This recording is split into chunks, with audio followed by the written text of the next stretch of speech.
Hello, स्वागत है आपका मेरे चैनल एफटेक स्टडी पे। आज हम क्लास 12 का प्रैक्टिस क्वेश्चन पेपर सॉल्व करेंगे इतिहास का, जो 2024 और 25 के सेशन का है। तो आइए हम शुरू करते हैं। इसमें मैं आज आपको खंड कहा कराऊंगा। इस पूरे क्वेश्चन पेपर के मैंने एक वीडियो पहले ही अपलोड कर दी है। अगर आपने वो नहीं देखे तो आप उसे देख लीजिएगा, जिसमें मैंने सिर्फ आपको क्वेश्चन बताए। आज से मैं आपको एक एक सेक्शन के मैं आपको सॉल्यूशन कराऊंगा। सबसे पहले मैं आपको खंड का के सॉल्यूशन बताऊंगा, फिर आने वाली वीडियो में आपको खंड खा, गा, घा और अड़े के सॉल्यूशन बताऊंगा। तो आइए सबसे पहले हम खंड का के सॉल्यूशन देखते हैं। खंड का में पहला क्वेश्चन पूछा है कि दी गई जानकारी की सहायता से प्राचीन भारत के शासक की पहचान कीजिए और सही विकल्प का चयन कीजिए। हमें भारत के शासक को पहचानना है। पहले उनके बारे में लिखा है कि उन्हें देवनप्रिय की उपाधि मिली और उन्होंने बुद्ध के अवशेषों का हिस्सा स्तूपों के लिए वितरित कर दिया था, और वे पहले शासक था जिसने चट्टान और स्तंभों पर संदेश भी खुरवाए थे। तो वो कौन थे आपके? अशोक। ठीक है, तो इसका आंसर क्या है? अशोक है। नेक्स्ट है, प्रणीत की पुस्तक अष्टाध्यायी निम्नलिखित में से किस विषय पर आधारित थी? व्याकरण। इसके बाद नेक्स्ट क्वेश्चन है, स्तंभ फर्स्ट को आपको सेकंड से मिलाना है और मिला के इसमें से सही विकल्प को चुनना है। तो सबसे पहले हम दुर्योधन देखेंगे। जो दुर्योधन था वो कौन था?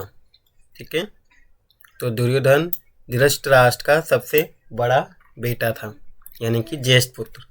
गंधारी कौन थी? दुर्योधन की माँ थी। और कुंती कौन थी?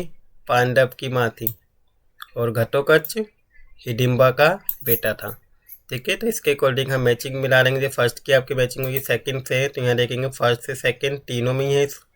इसका सेकंड का फोर्थ से, तो आपको सेकंड यहाँ पे दोनों गलत है, यहाँ पे फोर्थ है, यानी कि ऑप्शन नंबर घ सही आंसर है। इसके बाद क्वेश्चन नंबर 4 है कि हड़प्पा संस्कृति के संभव में निम्न में से कौन सा कथन सही है? तो यहाँ का जो अधिकांश स्थल है वो कैसा था? अर्धशुष्क भूमि में स्थित था। तो ये वाला कथन क्या है? सही है। बाकी के कथन में आपको दिया हुआ था कि हड़प्पा में कृषि के लिए संभव सिंचाई की आवश्यकता नहीं थी, लेकिन वहाँ पे सिंचाई की आवश्यकता थी। नहरों के भी वहाँ पे निशान मिले हैं, इसने बोला है कि नहीं मिला है।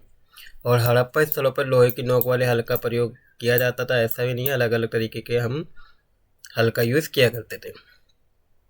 इसके बाद क्वेश्चन नंबर 5 है, बुद्ध के दिए गए चित्र की सहायता से आपको कला शैली की पहचान करनी है। तो किसकी कला शैली है वो बताना है। तो किसकी है ये? मथुरा कला शैली है।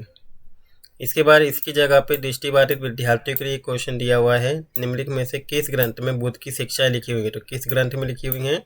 सूत पिटक में बुद्ध की शिक्षा लिखी हुई है। इसके बाद क्वेश्चन नंबर 6 है, रिक्त स्थान को भरिए। बुद्ध का पहला उपदेश उन्होंने कहाँ पे दिया था? सारनाथ में दिया था। ठीक है, तो इसका सही आंसर क्या है? सारनाथ है। बोध गया में तो उनको ज्ञान की प्राप्ति हुई थी। इसके बाद क्वेश्चन नंबर 7 है, निम्नलिखित में से किसके अपविकसित पूर्व के वर्णन ने पश्चिमी सिद्धांतकारों को प्राच्य निरंकुशता का विचार विकसित करने के लिए प्रेरित किया? तो वो कौन थे? फ्रांकोइस बर्नियर थे। प्रश्न नंबर 8 है कि हमें निम्नलिखित जानकारी के हिसाब से हमें बताना है कि निजामुद्दीन औलिया के शिष्य कौन है। इन 3 स्टेटमेंट को पढ़ के पहला लिखा है उनके बारे में कि वो मध्यकाल के महान कवि और संगीतकार भी रह चुके थे। उन्होंने चिश्ती समा को एक अनोखा रूप दिया और उन्होंने कव्वाली की भी शुरुआत की थी। तो वो कौन थे? वो हमारे अमीर खुसरो थे। ठीक है, इसके बाद क्वेश्चन नंबर 9 है, निम्नलिखित में से कौन सा जनजाति मुगल काल के दौरान भारत और अफगानिस्तान के बीच पंजाब के गांव और कस्बों में भूमि व्यापार में लगी हुई थी? तो वो कौन थे? लोहानी थी। इसके बाद प्रश्न नंबर 10 में आपको एक अभिकथन दिया हुआ है और एक कारण दिया हुआ है, इन दोनों को पढ़ना है। अभिकथन में लिखा है कि मीराबाई निर्गुण भक्ति परंपरा की महिला कवित्री थी। इसका रीज़न बताया हुआ है कि उन्हें सदियों से प्रेरणा स्रोत के रूप में भी मान्यता दी गई है। तो दोनों जो कथन है वो क्या है? सही है, जिसी वजह से उन्हें प्रेरणा स्रोत के रूप में मान्यता भी दी है। तो ये ऑप्शन सही है। इसके बाद आपका नेक्स्ट क्वेश्चन है प्रश्न नंबर 11 की निम्नलिखित जानकारी की सहायता से 1857 के विद्रोह के नेता की पहचान करनी है।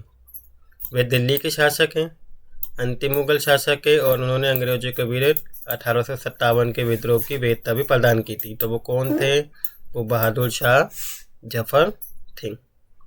इसी बार प्रश्न नंबर 12 है कि निम्न में से कौन संविधान सभा के अध्यक्ष थे? वो हमारे डॉक्टर राजेंद्र प्रसाद थे। ठीक है।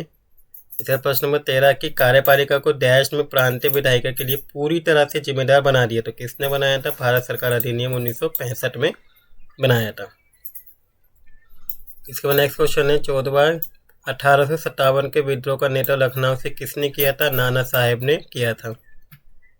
इसी बार प्रश्न नंबर 15 है बॉम्बे डेक्कन में अंग्रेज के द्वारा लागू की गई रियायतवाड़ी व्यवस्था की आपको क्या करनी है? प्राथमिक विशेषता बतानी है।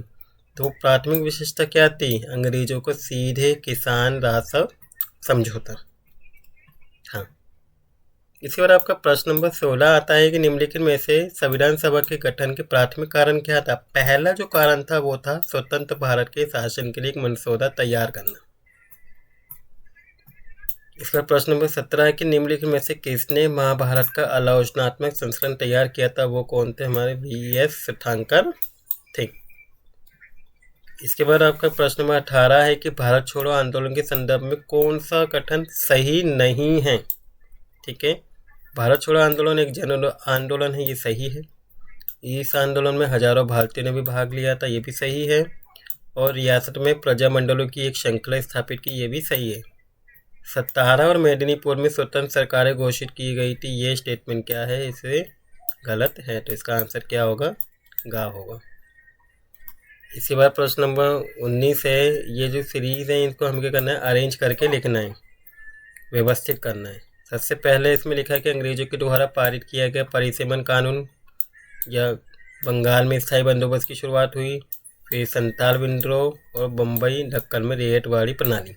इसमें से सबसे पहले कौन सी घटना घटी? तो इसमें सबसे पहले जो घटी थी वो बंगाल में स्थायी बंदोबस्त की शुरुआत हुई थी। ठीक है। फिर बम्बई दक्कन में रियायतवाड़ी प्रणाली की शुरुआत की गई। ठीक है। इसके बाद संथाल विद्रोह हुआ और फिर क्या हुआ? अंग्रेजों के द्वारा पारित किया गया परिसीमन कानून लागू किया गया। इसके बाद प्रश्न नंबर 20 है कि गांधी जी के अहिंसा के दर्शन का वर्णन करने के लिए निम्न में से किस शब्द का उपयोग किया गया था? तो किस शब्द का उपयोग किया था उन्होंने अहिंसा के साथ? सत्याग्रह का। इसके बाद प्रश्न नंबर 21 है कि निम्नलिखित में किसने 13 दिसंबर 1946 को संविधान सभा के उद्देश्य संकल्प पेश किया था? और ये किसने किया था? जवाहरलाल नेहरू ने किया था। ये आपके संविधान के निर्माण वाले चैप्टर से क्वेश्चन पूछा गया है। तो ये था आपका खंड का, जिसमें मैंने आपको टोटल 21 क्वेश्चन बताएं। ठीक है।